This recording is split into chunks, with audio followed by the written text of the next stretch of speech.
محمد صلى الله عليه وسلم فإن الشمس تطلع بعد الفجر وشمسي تطلع بعد العشاء வானத்தில் உள்ள சூரியன் ஃபஜ்ருக்கு பின்னால தான் உதயமாகும்.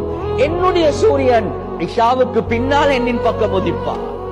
ஒரு கணவன் வீட்டுக்கு வரப்போல கவிதைகளை படிச்சு ஜுவல்லரிஸ போட்டு சுருமாவை பூசி அத்தனை பூசி இப்படி ஒரு வார்ம் வெல்கம் ஒன்று நடக்கிறதாக இருந்தா எப்படியா கொஞ்ச வீடா இருக்கு.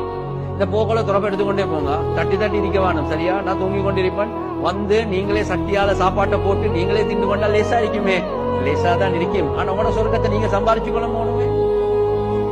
எனவே கண்ணியத்துக்குரிய சகோதரிகளே, தாய்மார்களே, நானும் நீங்களும் யோசிக்கணும், உலகத்துல பெஸ்ட் பெர்ஃபார்மன்ஸை எந்த அளவுக்கு அல்லாஹுக்கு வழிபடக்கூடிய ஒரு அடிமையாக, எந்த அளவுக்கு கணவனுடைய உள்ளத்திலே இடம் எடுத்த ஒரு மனைவியாக, அதே மாதிரிதான் கண்ணியத்துக்குரிய சகோதரிகளே, தாய்மார்களே, ஆக முக்கியமான ஒரு விஷயம்தான் புள்ளேனுக்கு சரியான சாலிஹான ஒரு தாயாக. புள்ளேனுக்கு சாலிஹான ஒரு தாய். நாங்க ஒவ்வொருத்தரும் இப்ப இந்த காலத்துல மெயினாக ஃபிக்ராக இருக்கக்கூடிய ஒரு விஷயம் தான்